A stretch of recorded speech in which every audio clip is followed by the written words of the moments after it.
Want to teach your cool dog how to pick up glasses without breaking them? Object retrieval, first lesson, and go.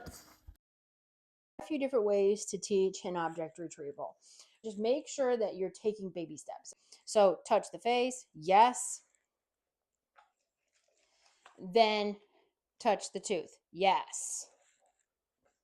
Then go back to touching the face, yes. Then touch the tooth and try to push just a little bit of your way in, yes. Back to making it easy, touch just the cheekies, yes. Okay, and then take that tooth and go in maybe just a little bit further than you did last time. So maybe right there, yes. Maybe halfway, okay. Back to easy, touch those cheekies, yes. Just touch the tooth, yes. Good job, very nice. You want to go in a little bit further, yes, good job. That finger is teaching him exactly where to put the object and then how much pressure to put on that object. So again, if you start teaching object retrieval with a toy or other methods, sometimes the dogs will get in the habit of grabbing the toy and putting it in the back of their mouth, which is where there's a lot more pressure. And then if you have sunglasses, then they might be biting the sunglasses and pick them up, and then it kind of defeats the whole purpose because now they bring you back broken sunglasses. And also safety issue, because if you have metal in those glasses or something and your dog chews on it, they can hurt a tooth. So you just really want to make sure that your dog has a very gentle mouth, and this is the way to train a gentle mouth.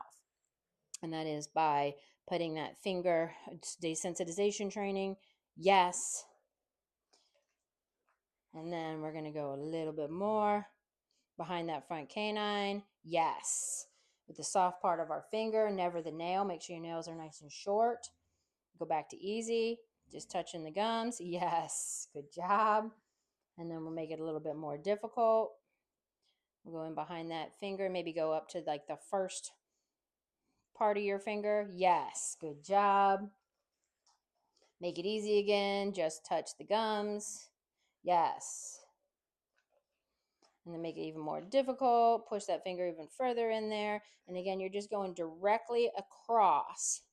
Okay, you can see you're going from behind both canines, from behind the right canine to behind the left canine. So he pulled away there.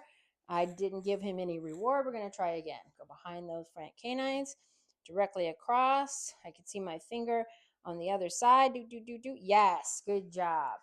Okay, this is a process. Grizz and I have been training, doing desensitization training since he was a 8-week-old puppy. So this is something that is a process and maybe looks a little bit easier than it might be with your dog if you're just starting out with this.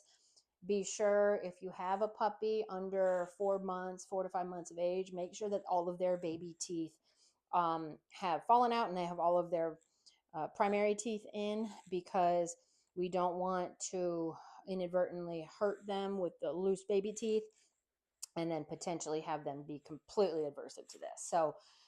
So again, make sure you start this when your pup is over 6 months of age. But prior to this, you can do a lot of desensitization training. So see the desensitization video to learn more about that, right? Dude, he's so good at it. Yes. Oh, he's so good at it. You falling asleep? Are you falling asleep? All right.